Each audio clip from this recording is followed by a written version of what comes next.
Welcome to our podcast, to our energetic leader conversation. One of the first times that we met, we were at RMIT, and I had gone through a few team leads in my time at RMIT, just because there was a lot of people moving in and out, and just the way you took over our team, the strategy team, the vibe that you brought to the team, and the way you just sort of lifted us, a team that's gone through a few leaders. It was one of the first things I remember. Wow.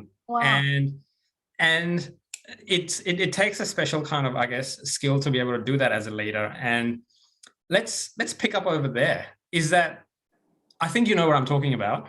I think that's the normal leadership style. Mm-hmm. I'm going to guess that's very deliberate, the way you do that, but you would have reached that point after having, gone through a process. Yeah. I think I don't know, it might be an overcompensation for being a finance person. It's almost, I don't think it's my brand, but it's all about people.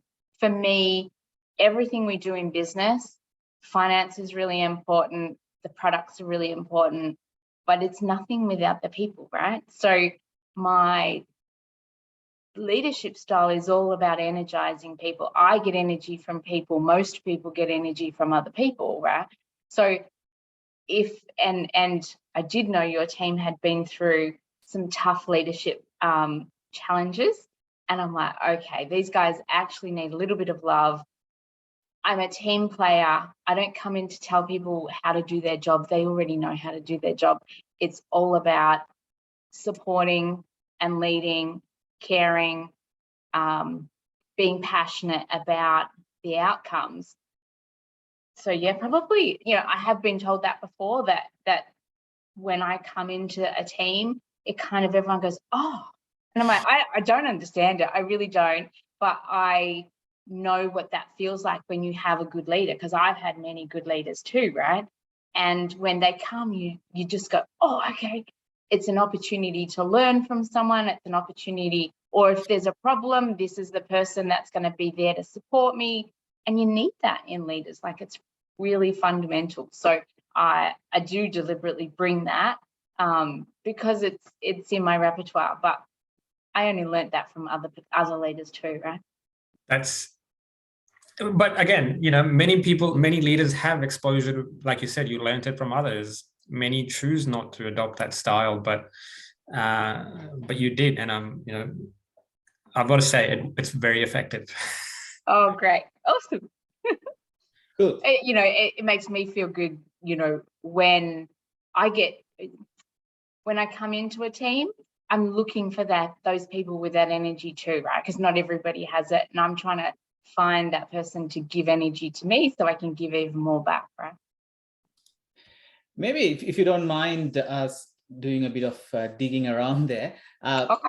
Because I know you come from a very strong finance background, and most professionals with finance backgrounds, they're not really known for their very enthusiastic, bubbly, energetic leadership style. It's more analytical, more focused, as in like very, very numbers driven. How did you always have this nature in you, or is it something you had to actively develop yourself when you started on this journey? I think if I think about how I started the journey, I, put myself in high school and I was doing accounting, and I just thought, oh, this is pretty easy. So my brain was already wired in a very logical manner. I thought, this is easy. How much do these people get paid? I get paid all right. Okay, let's do that. So really not a very choiceful decision, except that I had to choose something to do. When you're like 16 years old and apparently you need to choose everything that you're going to do for the rest of your life. That's where it kind of started. When I went into like the first accounting role, which was at a chartered accounting firm, I had a boss. It was a small partnership of two partners. It was a chartered accounting firm. And he said to me, I'll never forget it, because I would have been 18. I did work experience with this guy. And he said, you're a better accountant than I am. And I'm like, this guy was like 40 years old. I'm like, I'm 16. He goes, no, you're very good at accounting, but your thing that you have different is you can talk to people. So I'm like, okay. And you know, when you're 16, you just accept what people tell you. You know, like I just kind of thought, okay, he's 40, he must know what he's talking about. Not necessarily true, but he did, right? And when he said that to me, I just kind of accepted it and kind of went along for the journey. All right, I'll be a chartered accountant for the rest of my life. Now, obviously, I didn't become a chartered accountant for the rest of my life. I did it until I had children, and I watched him, and I watched how his whole life revolved around work. And it was a very choiceful decision to go, I don't want, like he holidayed with clients, his friends were clients, his work was all about his clients. There was nothing for him in his life outside of work. And I can't tell you how fundamental for me that was. Whilst he was a great person, all his people skills were put into work. And I'm like, oh. So when I was pregnant, I thought, I want to have a better balance in my life. So I'm going to pursue a career in finance, but remembering what he said as that fundamental people skills, I need to find finance with people. So then that's when I joined organizations where you're a finance person in an organization. And so I always just brought that people side. To your question, Kush, it was just in me because I like people. But at the same time, I had this analytical brain and this skill that made me understand business and finance and how things worked. So the way that what very quickly became my style was I understood it and I explained it to people and they go, oh, no one's been able to explain that to me ever before. And I'm like, oh, okay, it's pretty easy. Remembering, I think accounting's easy. It's pluses and minuses. There's not too much magic to it. But many non-finance people think it's a big black box. So that was kind of my way of applying finance, was to help people understand it. So maybe just doing a bit more digging around, if you don't mind. So you already had a very good analytical mind to be able to understand numbers and then relate to that, and also had great people skills to couple with that. Now, just imagine if there's someone out there, you know, a budding finance person, accountant, and maybe if people skills are not their forte, so to speak, what are some of the key maybe takeaways or lessons they can take or they can learn? Yeah, it's a really great question. I think what happens with many finance people is they don't put themselves out there. And you know what? You don't have to, because not everybody's going to. I did, because I kind of got energy from that. Like my advice to those people that don't have as high extroverted skills as I do, because many don't, listen. You'll learn so much more just from listening to leaders around you that you admire. You don't have to be the front person, right? But you can still be a great leader by listening to people. You don't have to talk all the time. People tell me I talk too much, and they're probably right.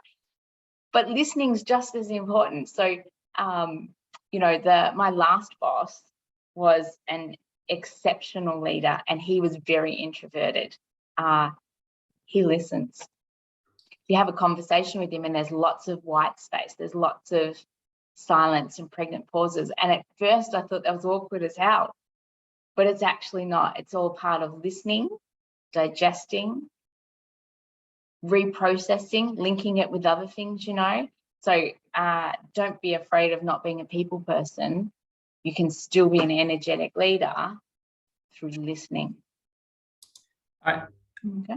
Maybe in my head, I'm thinking your last boss, was that someone I knew? And I can just place him, this person, and having been in the room when he was thinking. And you're right, Sharron, there were long pauses in which at first was like, am I supposed to say more? But it was just thinking, and just people don't do that very often, do they? It's just people. I feel like in the corporate world today, people kind of think there is some sort of credibility attached to the more they speak, the more credibility they get. And, you know, I've heard things like, you should raise your brand, you know, by speaking, you know, in a room, and thinking like, I really don't know. I take time to digest. I'm slow. I need. And many people do. Yeah. Yeah. So yes, you're spot on about the person we're talking about. And he has great people skills, but he's not an extrovert. He has practiced for many, many years on his public speaking because he had to do it in his role, but it's not his natural style. He is a listener, and he takes the time to process, and he's very, very smart. So it's not like he's slow. And don't say you're slow, Sunny, because you're not slow. It's about processing time, and really, really smart people. Like, can I tell you a joke? There's not a joke. When I was a young girl, I was watching a show with my dad, and we were watching this show, and they said smart people actually take a bit longer to answer a question, like really, really intelligent people. And so my father and I, for a little while, I'd ask a question and he'd go, the answer is this, because we were pretending we were really clever, because that's what the show, you know, this scientific show had said. And so maybe it's true, because the person we're talking about is a very, very clever man. He doesn't talk a lot, he listens, and it takes a little while. And that I think that skill should be more, this trait should be, you know, people should pay more attention to this sort of thing rather than speaking just to have your voice heard, which is just a very common sort of expectation from people. Yeah. But you mentioned about your brand, Sunny, and I think a personal brand comes from you being you. Don't try to be something you're not. Like, if you want it to be something that's not your strength, you can work on it, but your brand is always going to be authentic. It has to be. Like, authentic leadership is so powerful. Maybe just again, I guess when you look at your LinkedIn profile, you can clearly see, you know, where you started and then all the senior level appointments you had and how you built your career. I'm just wondering, as you went on this journey of building your career, what was the most, I guess, valuable lesson you learned that really helped you to accelerate your career? Either the most valuable or the most challenging lesson you had to learn in order to build your career? It's not one. There's probably 100, right? And everybody would have the same answer for that question. I'm going to say the most valuable was, like, maybe this is a repeat of what we just talked about, but listening to the leaders that I admired the most, right? You don't have to be in their face. You don't even have to talk to them, right? So many people go, oh, you're a great leader. Can I be mentored by you? I want to, you know, have a weekly meeting with you and learn from you. I'm like, no. Like, you don't have to be in leaders' faces. You can stand back and listen and watch, and you learn so much from that. I think that's what I did. And many times, like, you know, I look at my LinkedIn profile and I'm like, how did I get so lucky, right? I just got lucky. I feel like sometimes I was in the right place at the right time.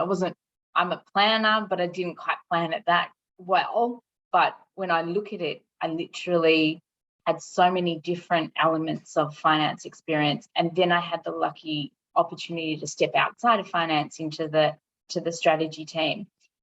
But the one common thread through the whole thing was I just worked hard. I focused on what I needed to achieve, and people came and plucked me out. I can't tell you how, I feel lucky because of that, but I listened and I watched, and I kind of just applied what I was learning by watching. And people, I got an example when I was at Kraft Foods, and I was there at 7 o'clock at night. I was doing, the horrible bloody product costing, which was a really detailed skill. And the finance director came down and sat down and he said, "What are you doing here?" And I'm like, "Oh, I just need to finish this." And he goes, No, what are you doing here? And I'm like, "What do you mean?" He goes, "You're in the wrong department." And I'm like, "Okay." Where should I be? And he had identified in me that I had this people side of finance. I was doing product costing, which is a very detailed analytical task. And while I could do it, he wanted me to be up helping the people run the business, where you have to explain finance to people, which in finance called FP&A, or financial planning and analysis. He said, "You belong in FP&A." And I didn't even know what FP&A was. So I was really lucky to have bosses all through that first chartered accounting boss that said, "No, you're really good." I'm like, "I'm 16, I don't know." Then I had the finance director at Kraft Foods pluck me up and put me in FP&A, and then that changed my life.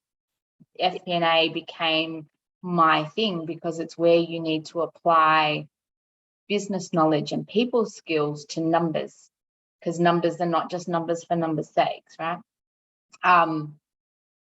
So being in a position where I was just listening, I wasn't putting myself forward, but I was getting plucked out. So that made me really quite lucky.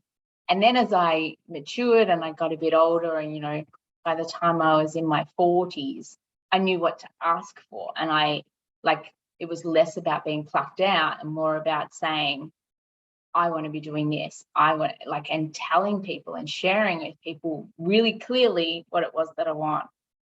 So yeah. And just wondering, what kind of role do you think courage plays in this? Is it something that you always had in terms of putting yourself out there, or doing certain things that might be really uncomfortable at first, but nonetheless had to be done in order to be noticed and all that stuff? Firstly, what role do you think courage plays? And secondly, is it learnable? Okay. I'm not a very courageous person at all. Some people would say I am, but in actual fact, I'm a finance person. I'm risk adverse. I hold back, right? To answer that, I'm a confident person, and I've always been very confident. So when I'm faced into a situation that I'm not very comfortable, right, I listened again, listening to people. If someone else thinks I can do it, I'll give it a go. I'll do the best that I can if someone else thinks I can. So if I'm not comfortable, normally I'm comfortable myself and say, all right, yeah, I could pretty much give it a go. But if I'm feeling a bit of self-doubt, if I'm feeling like, oh, I'm not sure, I haven't done this one before, I'm looking for other people around me that think I can. And if they think I can, great, I'll give it a go. If I seek that validation before I'm too courageous, because I've seen too many times people be too courageous, and I'm like, oh, they're actually setting themselves up for failure. So being courageous is great, but don't be blindly courageous, because blindly courageous is actually when people get themselves in trouble. Seek opinions from people that you admire, people with more experience, people that are going to give you an honest answer. Because I tried to be that person for many of my staff. I'll tell you honestly, these are the things you're really good at. These are the things you're probably never going to be great. I remember having a conversation with a girl. she was quite introverted. She said, I want to do, I want to be that business partner. I'm like, oh, like, yes, you can, but it's going to be more difficult for you than a couple of these other paths where I think you'll be really successful. They just wanted something that probably wasn't quite in them. Courage, can you learn it? Absolutely. It's about, so many people, I think, have too much self-doubt. And, during 2021, I retrained as an executive coach because I want to focus on people not having self-doubt, because I never really had it. And even if I had a little bit of it, I'd just check with someone else and I'd go.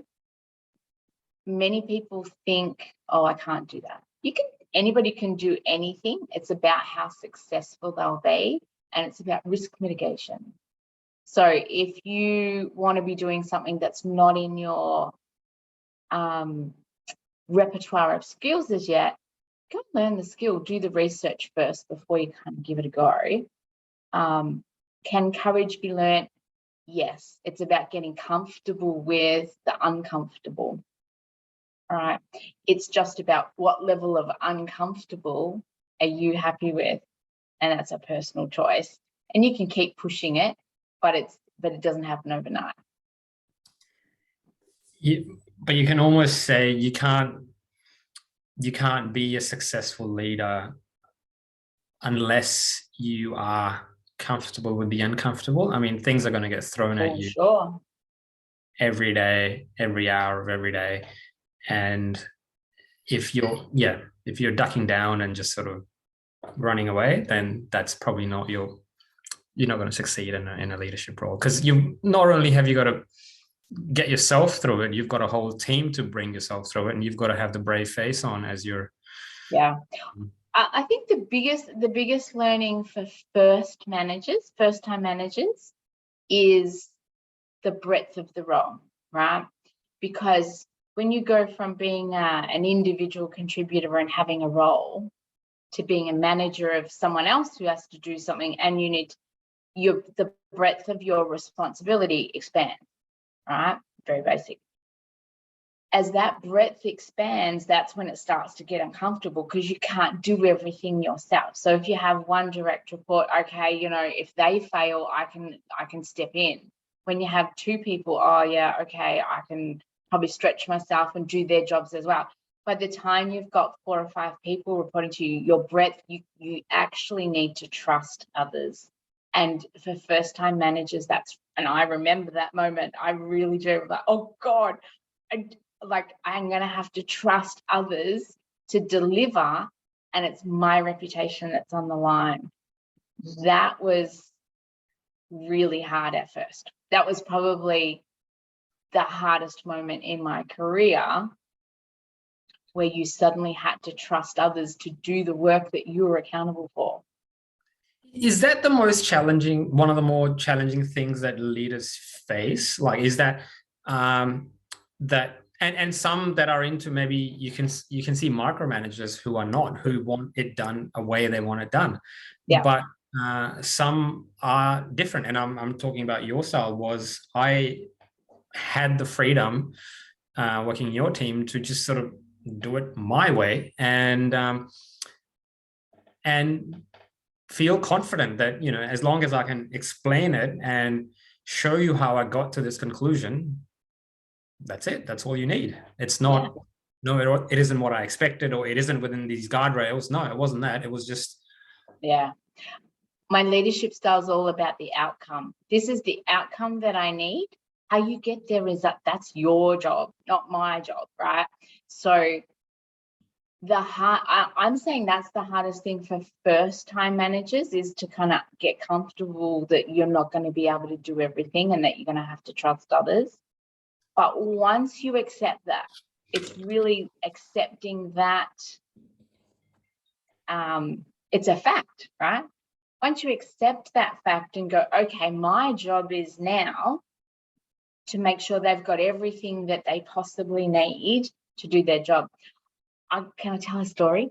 I I remember it was my first role. I had 26 people reporting to me. This is at Kraft Foods, and they were all in the manufacturing facility. So I went back to FP&A and then back to manufacturing and then back to FP&A. So this is when I was in manufacturing.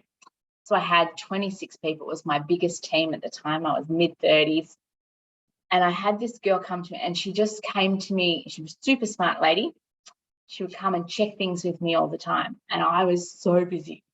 And I'm like, okay, I need to tell her it's okay. So she'd come and go, I'm going to do this. And then I'm going to do that. And then I'm like, okay. And I've almost said her name. I said, let's call her Susie. Susie, you don't need to come and tell me what I'm going to do. I don't want you to tell me the next 4 steps you're going to take. I want you to just let me know when it's done.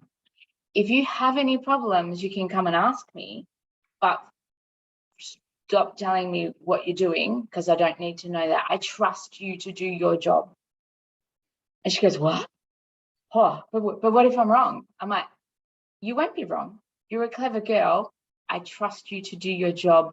Off you go and do it. And she's like,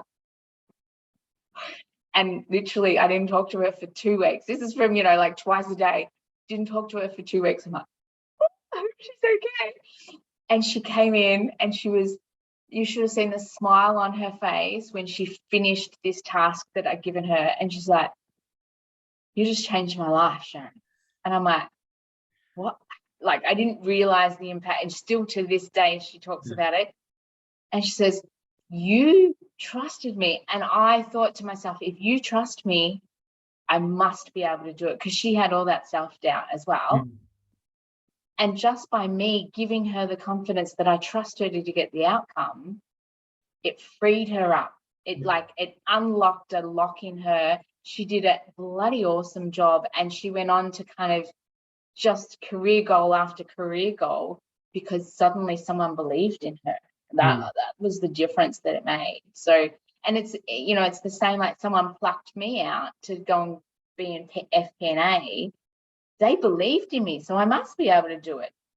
Yeah. And I think I inadvertently, without even realizing, did the same for her. So that was good. I can so relate to that on a personal level. When you're given the freedom to do something, and it is just, exactly. I totally relate to that story. Good, excellent. And also just on that, just to piggyback on that question, trust is one of those very interesting ones, isn't it? You can start on 2 different paradigms or spectrums on trust. Firstly, you can start with a position of trust until the other person proves otherwise. Or some leaders actually start on the other extreme. No, I'm not gonna trust anyone. It's up to you to earn my trust. How do you think one should handle this dilemma, especially first-time managers, first-time leaders? This is one thing that always one would come across when they start on their leadership journey. Yeah, it's an interesting thing. I remember being in a professional development course probably 20 years ago, and someone surveyed the room and said, all right, who's at this end of the spectrum and gives 100% trust to people, and then you lose points when you do things wrong? And they surveyed the same room and said, all right, well, who starts with 60% or 50%, and then they've got to earn the points to get to 100%. And it was a moment where I realized that actually different people are wired differently, because I just trust someone. Like, I'm a person, everybody gets 100 points with me. And then when you do something wrong, you lose 10 points and you probably never get them back, right? So once I'm burnt, I find it hard to trust again. Whereas some people start with 50% and you have to earn the credits to get to 100. Kush, I think it's wired in you. I don't think you can change that. I think it's instinctual in your gut. So knowing where you sit on that spectrum, and even communicating it sometimes, is really important to the people that you have to work with. That, I'm going to trust you 100%. to do your job, even if I don't know. But don't get it wrong, because when you lose points, you'll probably never get them back, right? So I can say that to people because then they know where they stand, right? Whereas, and if I was the other way wired, that's okay. Share that. Share like, oh, you know, I'm not really comfortable trusting you 100% just yet, but I'll get there really quickly. I just need you to kind of show me how you can deliver. Just communicate. Yeah. I think probably that's the most important aspect, isn't it? Because if you just keep it to yourself, if only you would know, right? Others would pretty much do all these things or try to figure you out, but it's better to put it out there, and you'll become more transparent. And in that process, they will actually, you know, you will earn their trust as well. Yeah, but yeah, I think you can't change the way that you're wired in that respect. You either trust or you either feel like you can trust or you need to earn it. Yeah, I remember this gig I did at another university, and the head of that division, he also sort of like had a points-based system, but not so much for trust. But when you had massive disagreements or fallouts, you know, I remember him saying, you know, Kush, I know we had a massive disagreement yesterday, but we are not starting with a negative. You know, I'm always starting with 100% today. So what happened yesterday is not connected to today. So he was very upfront in terms of communicating that. I love, you know, and for a person who doesn't like conflict, I love disagreements in the workplace. One of the most inspirational leaders that I ever had, and I'll even name him because he's exceptional, George Zogby. George Zogby was, he's currently the CEO of Arnott's, I think, but he was the CEO of Kraft Foods at the time. And he went through, it took the organization through a leadership journey where it was great and beneficial to disagree in the room, right? So that if you had a meeting where we needed to decide something, every single person had a voice in that discussion, because the minute we all walked out the room, we all had to deliver it.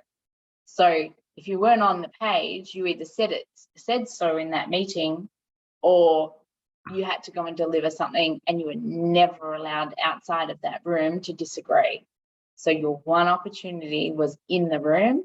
And I'll never forget, we used to have really robust discussions where people would disagree, but it's because they knew they had to deliver it when they walked out the door.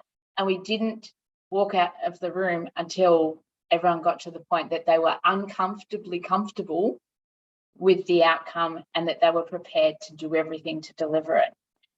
You know, a business that was delivering -3% top line growth went to pretty much overnight about 12% growth at the top line. It was the most magical experience of working in an organization. And because it was, everybody was accountable and everybody got a say. So we then, not long after that, purchased Cadbury. And when the Cadbury people came in, I remember them saying to me, oh, everybody really has really big arguments, don't they? And I'm like, what? I didn't see any arguments. And then I realized, oh, it must look like we're fighting. We weren't fighting at all. We're actually just having really good conversations about how to get the right outcome. It was, yeah, anyway. A couple of follow-up questions there. One, and the two very different questions. One, did that technique cascade down from the CEO to leadership, next level managers, next level? Did that? Every single person, even the receptionist, knew that was the rules. They were, I think, and I don't think he actually called them rules, but they were rules of engagement. To work here, this is how we work. And it took, you know, so of course, you know, the CEO trained his team then trained that, and it just permeated right through to the whole organization, because we were all on the one team. Like it felt like I had everyone else's back and everyone else had my back, because we all had to deliver it. There was no singling out anybody. You weren't allowed to. Like we all have to deliver it. It's not for Sunny to deliver. It's not for Sharron to deliver. It's for us to deliver. And if Sonny can't do it, Sharron will bloody do it. Yeah. It's quite inspiring. And that's and was it a challenge, or for this to be successful, for this way of working to be successful, is it fair to say you have to separate the person from the side or the decision, their opinion that they have? Because you can have 5 disagreements with the same person, but on day 6 you've still got to start at 100% and work. Yeah. It was always about the role that they were playing. It wasn't about the person. Well, the person was important because, as you know, I'm all about the people. It was the role that they were playing, because the role, so, you know, a simple example is a sales and marketing discussion, right? Sales want the target number to be as low as they can so they can achieve it. Marketing want the number to be as high as they can so their brand grows, right?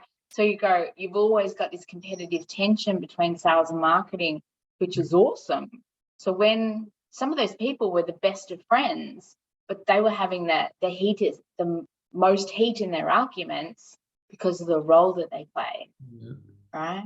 Yeah. And it just meant that when we walked out the room, we got the balance right, because it was high enough that the sales guy would agree, and it was low enough that the marketing guy would agree, girl or guy.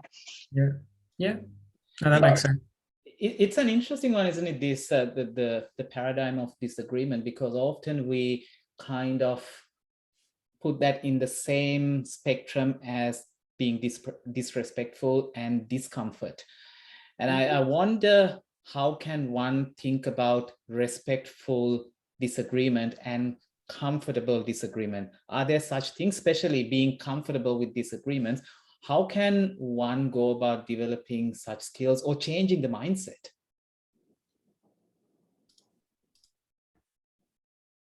I think the mindset is not about me, right?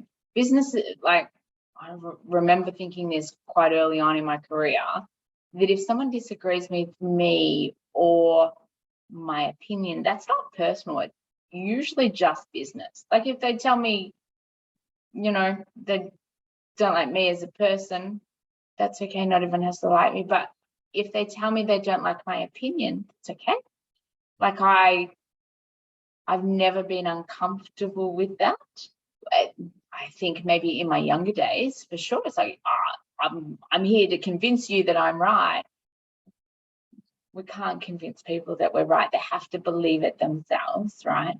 So you can put all the evidence forward, and they can put all their evidence forward.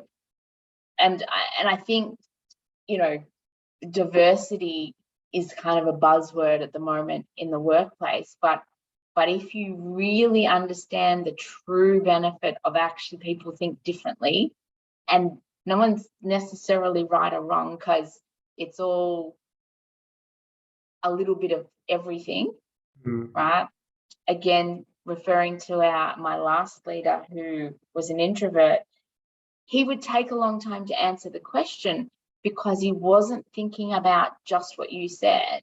He explained it to me one day that he was thinking about it, so if you explained one problem, said, all right, I've got a problem and I think I've got the solution, here's the solution.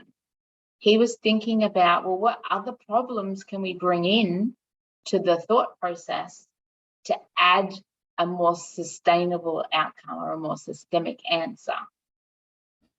That was quite fundamental for me when I went from finance and just trying to make it really simple for people to understand something that's quite complex.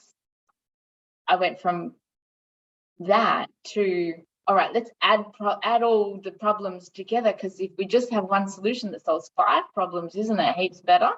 Yeah. Oh my goodness, it's the exact opposite to the way my brain's wired, but okay. So, you know, that was a development for me. And part of that is there'll be lots of diversity of thought, and all of them are right. Yeah, that's they're all right.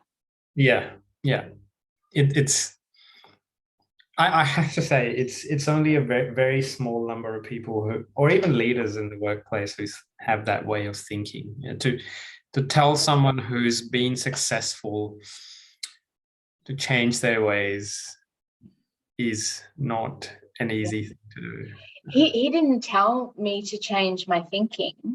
What he did is he showed me that there's a different way of thinking about it, Sharron. Like, you know, I had this singular focus, which was all about, let's just make, you know, all right, there's 5 things that's affecting the financials, but no one's going to remember 5 things. Let's break it down into 3. Let's make it really simple and clear for everybody to action. And he's looking at me shaking his head. No one had ever done that for me before. I'm like, do I say so? He's like, no, let's add some things and problems to it. And so by showing me the benefit in that, he said, if we add some problems and we solve for the bigger problem, and I'm so thankful for that day that was one conversation I would never forget. I'm like, oh my God, he's right. He showed me that there's a different way to think about the same challenge, which is even better. And it's not that you should always do that or you should always do my way. It's that sometimes it's better to think about it in a more complex way, and sometimes you just need to break it down into simple, tangible. Yeah. And it's okay to do both, because the world needs both types of thinking. Yeah. Well, yeah, you're right. Absolutely right. Slight change of gears. We've talked about you starting out as a chartered accountant, went into finance, FP&A, RMIT, CFO, sometime at RMIT, then changed again, strategy. There's a few turns there. Yep. And then coaching. How do we land there, and what's this all about? And I can see you, by the way you've been explaining the way you've been sharing your stories about how you work with your team and having worked with you personally, and you can just see that in a way as a natural sort of a path for you. So I'm so glad you're doing it, but it'd be great to know more about it. Okay. One of the things that I wanted to share with you today was balance, right? We talked a lot about people and trust and listening. I think one of the most undervalued things in an executive's life is balance, because we get on the treadmill of work and we just go, and we just do our 12 hours a day, and we just do it, you know. And I was on that treadmill, and I got to the point like, wow, there's a whole part of my life that's missing. I need to get off the treadmill. And I guess I'd gotten to an age where my husband had retired. I didn't want to retire, but I also wanted to get off the treadmill. So I guess I was in a lucky position where I'm like, what will I do? So I did finance for 30 years and thought, there's more to life than finance. So I did strategy for about 4 years, and I was like, oh, okay, I want to get to a place where I can, 1, help others, 2, have some balance in my life. And coaching that kind of people skills, I thought, okay, I have people skills, I can talk, and I've kind of been there and done that from an executive perspective. Why don't I help others? So then I was thinking, who do I want to help? Why do I want to help them? And so I really want to focus on helping women.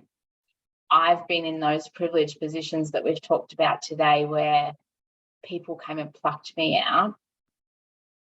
And I had some of the skills that just, those people skills that kind of just made me meander around, and people got to know who I was and my leadership style. I want to help others do the same thing. Not the same thing, do their thing, right?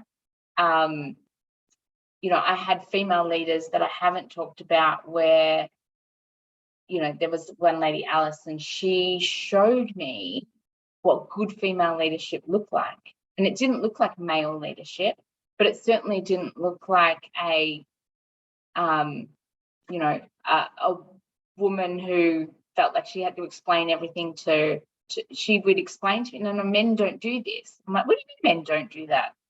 So she showed me the difference between a man and a woman leadership, and showed me what maybe something in the middle looks like, which is where I am. It's that person that you saw, Sunny, that came in, that didn't explain everything about being a woman, but just let me show who I am as a person, and that I was there to play a team role in supporting the team and enabling you to do whatever it is that you needed to do. So long story short, decided coaching was a way to work part-time, to learn a new skill, to help others. It just ticked all three boxes for me. And so, yeah, so that's what I did. And I guess you have to become a coach. I mean, there's all the learnings that you have from your career, but then you have to learn new things to be able to pass down. Yeah. Coaching's all about enabling others. So it's really similar to good leadership, and good leaders will always be good coaches. It's quite an unregulated industry. So anybody can call themselves a coach, but I didn't want to just be a coach. I wanted to be the best coach I could be. So the course I did has a bunch of frameworks in it. I'm a finance person, so I love a framework, right? I love a structured way of thinking. And so using a structure on how to help people and seeing how it enables people to come up with their own solutions. I can tell you can suggest lots of things for you to try and do, but you don't do that. So it's quite a challenge, because I need to hold back. I need to just ask questions. Good coaches just ask questions and allow the counterpart to come up with those answers and solutions themselves. And they'll be a lot more sustainable because they came up with them.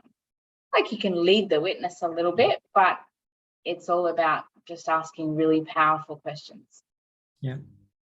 That's a very interesting observation, Sharron, because when I went through this process with my executive coach, he actually outlined one thing. He said, you can contact me at any time if you have any problems. The only rule is you have to write down the question and send me a quality question. And after, I never actually contacted him for a long time. And then after a while, I started having sort of like a casual dialogue with him. And I went back to that scenario, and he asked me, Kush, do you know how many people actually contact me with urgent questions and dilemmas? He said 0 so far, because my number one rule takes care of it. The moment you articulate the question really well, you come up with the answer yourself. So it's such a powerful thing. Yeah. It's so true. And I until last year, I didn't realize the power in it either, right? I'd done leadership coaching, and I'd done, lots of mentoring in my time, but kind of the power of a good question, because it just it explodes the mind in a different way, right? Yeah. Shifting gears a bit again, just wondering, like, in terms of your personal philosophy, life strategy, principles, I'm just wondering what kind of books, lessons, people, situations have helped you to come up with your life philosophy, principles, and strategies. Curious about that. Okay, secret. I don't read.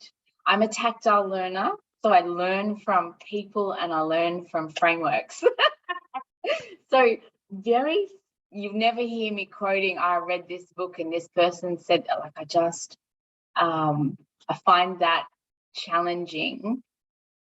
I read books to listen to stories, not really learning. So if I think about the things that have kind of been things where I've learned something, or it's prompted me to think differently.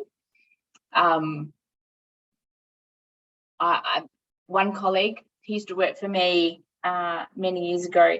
He said to me, and I wish I had known this earlier in my life. He said to me, I was about 40. He said his rule was that every year he would learn one new skill. And I'm like, oh, what great advice. So like I'm 53. If I had every year added one, I'd have so much. And so I only started when I was 40 because he only told me that when I was 40. I'm like, it's awesome. One new skill every year, not hard. So I found that quite fundamental.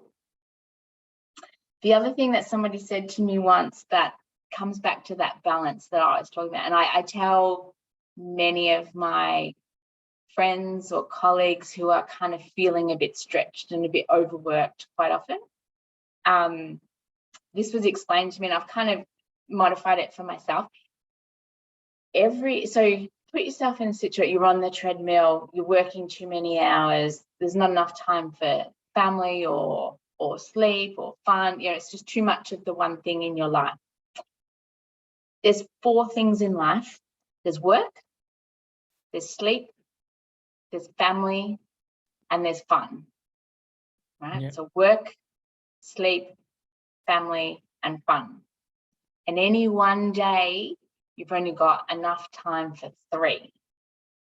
So every day, if you want to work a bit extra, so you want to work 14-hour days, you're going to have time to sleep, and you're going to have time to do 14-hour day, and you might get a little bit of family time in there, but you're certainly not going to have any fun. So having really conscious choices about how you choose to apply your time when you know you can only get 3 of those things in one day is really important. If anytime you want to do more of one thing, I want to have more fun, I want to go away for the weekend, okay? If you go away for the weekend or go and get drunk with your mates, you're going to have less family time, probably a little bit less sleep, and probably get no work done. So every single day has enough for 3 things. And if you want to do extra of any one thing, it's at the detriment of one of those other things. That was somebody could write that in a book and I could have read it and gone, oh, okay. But somebody said it to me and it made me think about it. And I actually consciously choose to put more of one or more things in my day, and not just work. It can't be just work.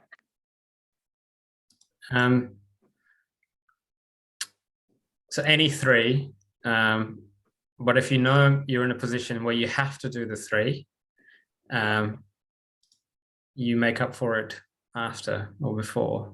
Yeah. Or the next day, the thing that wasn't in, like if there was no family yesterday because you went out and you worked hard and you slept, make sure that 4 things in the next day, right? So, all right, today I have to have family. Family is one of my 3, and I have to have some sleep. So which one are my other 2? Will I work or will I have fun? Yeah. It's maths. Again, it's finance. I like it. Makes life easy. I think in boxes too, so I like now, you a lot going on for you, always a lot going on. Now, if you think about sort of maintaining that state of high energy, what's your go-to for? And it doesn't have to be like, it could be meditation. It could be, you actually said you, I don't know, maybe you go for a walk by the beach. For different people, different things. Is there things that you fall back on, like you must have to just keep your energy levels high? So I think my energy levels come from thinking about the future, right? Where, again, another story. I was out at dinner last week, and a friend of mine said, oh, she just finds she's always thinking about the past and analysing what went wrong or what she could have done different. And I was I forget sometimes. I'm like, oh yeah, some people think like that. She was just stuck thinking about the past. I'm like, I never, ever, ever think about the past. I only ever think about what's going to happen tomorrow, what's going to happen in a week's time, where do I want to be, what do I want to be doing in a month's time, and what's on for next year. Like, I just ask myself those questions a lot, and I don't know where that comes from. I don't know if I learned that from being in, FP&A, which is always thinking about the future, or I just always think about what next. So, and I get energy from that. I get energy from people. So quite often I'm looking to go out to dinner with a girlfriend, some wine. I'm not a big drinker, but I do like wine and laughter, right? So I've got some really close friends that are just hilariously funny, and I get energy from there. Very extrovert. Yeah. Like, sometimes though, like there's a little introvert in there that's, a fundamental finance person. She likes to sit there and do creative things, right? So painting, like if I am just sick of work and sick of kind of overdoing all of those things, I'll just go and find a spot, get my paints out. Like, I'm a terrible artist, but it's not for anyone else except me. I'll just go, okay, I'm just going to create something out of my brain and just let that flow. That gives me energy because it's like a recharge for me. So that's awesome. Just a random question. Just imagine it's year 2025. What's Sharron doing? 2025, Sharon's traveling. I can't wait to travel. But then everybody says that. 2025. So I kind of started it this year, and that is what I want to do is just do some interim roles. So at the moment, I'm in an interim role as a CFO, working long days, like 13-hour days, because they only need an interim CFO if they're in a bit of a hard spot. So it is hard work, but my promise to myself is if I work for 3 months, I'm going to give myself 3 months off. If I work for 1 month, then I get 1 month off. So 2022 is about that. I'd like to say that's going to continue in 2025, and those downtimes will be getting on an aeroplane and traveling. Because I like everybody, I'm dying to do it again. Good plan. It's a great plan. Yeah. Very lucky. And what's one area that you're still trying to evolve?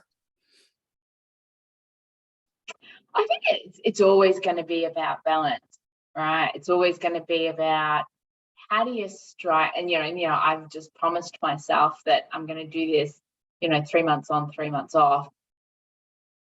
My challenge for me is that I get addicted to working hard. Like I get a buzz out of it, and most people do. And so I have literally in this interim role that I've been doing, I've worked really hard, and I need to make sure that I do take that recharge time, because otherwise I will just work hard and my balance of 4 will be 2. It'll be sleeping and working, because that's what it's been for a few weeks, and that's not good for any soul. But I get addicted to it. It's addictive. It's adrenaline. It's oh yeah, like, let's turn this business around. Let's fix their problems. I get I'm an adrenaline junkie, and I get energy from that sometimes. So, and I want to fix all the business problems and fix all the people problems and make all the people feel great and like I just want to do that. So I have to hold back, because otherwise I will get back on the treadmill, and I don't want to get back on the treadmill. That's my challenge. And also, I just realized, the time has passed a lot, right? I think we always sort of like said, we'll just have a 45-minute chat, but it's so interesting. We've been chatting and chatting and chatting. And I think we pretty much, let's kind of pivot to the final part of the podcast, which we call it the rapid fire sort of like questions. So we'll ask a question, sort of like fill in the blanks. So whatever that comes to your mind naturally, the first sort of like gut reaction, and Fanny and I will tag team on this. So I'll kick it off if that's okay. Sure. So the first question: when things get really challenging, I go in the zone. I have these walls that come up in my brain. Nothing else matters except that. And that works? 100% every time.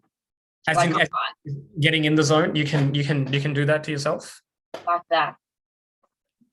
Like it's like a switch. I almost mentally just go, all right, shit. Flick the switch, go. That's a superpower. That's awesome. Nothing can get in my way. That's awesome. A time you were doubtful about your own ability but surprised yourself? I think that first manager role is like, how do I manage other people when I can't do their work for them if they stuff it up? Learning to trust. I think in that first manager moment, treating people like I would want to be treated. My father told me that the best way to be a manager is to treat other people like you want to be treated. That was that moment too.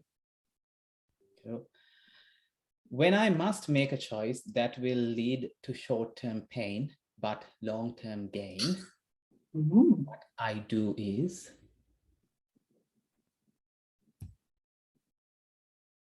protect.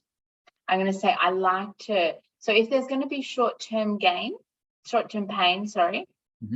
I would do whatever I can to protect the people that are going to have that pain. If it's me, if it's my family, if it's like, I would protect, like I'm a protector. I like to care. So I'm not sure I could do it if it's going to create too much pain for someone. I'd struggle to make that choice. I think that's a great note to bring the conversation to a close. Just because I think you wrapped up your leadership style in that last answer. Yeah. Thanks, Sharron, for your time. Thank you, Sunny. Thank you, Kush. It's been so good. It's been so insightful. And like I said, we've been wanting to get you on, and I think the conversation that we had is just exactly what we wanted out of this. So great. Appreciate your time. And yeah, anything else, Kush? No, I think there's a lot to digest. So we need to really, review.